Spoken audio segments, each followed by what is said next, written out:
Hi, today is August 4th, 2026, and here are my poems for the day. The first one is poem number 1200 for the year, The Locks.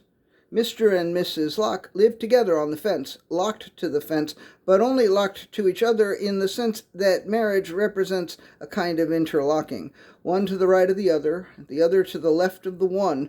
The somewhat happily married couple stayed locked to the fence, but not together as the seasons changed and the months passed through rainfalls and snowstorms, unbearable heat and frightening cold. Eventually, Mr. Locke added an E to his name and anonymously published A Letter Concerning Toleration and Two Treatises of Government, and anonymously published an essay concerning human understanding. Not to be outdone, Mrs. Locke added a hart to her name and starred in Lost in Space, and before that, many films.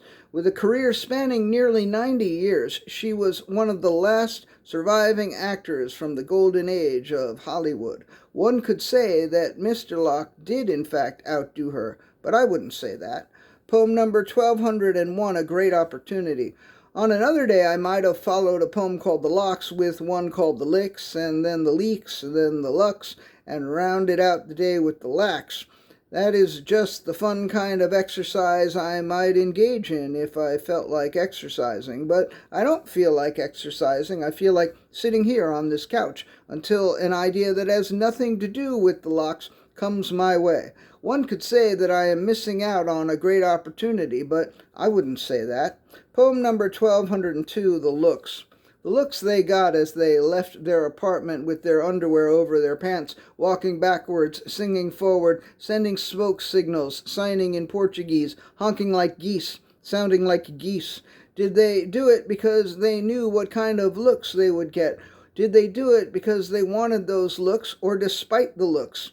If the onlookers that gave them the looks that they received were aware of how much second-guessing and self-consciousness the looks caused, would they have closed their eyes, or would they have doubled down so that the looks would have penetrated even more deeply? Poem number 1203, Sales of a Death Man.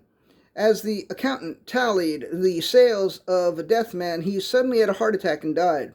As the IRS representative audited the sales of a death man, he choked to death on a piece of concrete. As the buyers of the sales of a death man wrote to the company to ask for their money back, they were each lifted several hundred feet above the ground and all at once released, at which point they plunged to their deaths. Although Arthur Miller never said it, it is nonetheless true. There is much tragedy underlying the sales of a death man. And the last poem of the day, poem number 1204, The Tetrahedron. The tetrahedron was placed with one of its faces facing the ground, and one of its faces facing north, and one face facing southeast, and the remaining face facing southwest. Many thousands of people pass by the tetrahedron each day, but very few people stopped to see what the tetrahedron would do, because they knew that the tetrahedron wouldn't do anything, because the tetrahedron never did anything. Perhaps one day the tetrahedron would surprise the people and actually do something, like maybe start spinning real fast and fly into the air, or maybe open an invisible door out of which would emerge space aliens or Spice Girls or spooky jack-o'-lanterns. But most likely the tetrahedron will keep doing what it has always done. Nothing.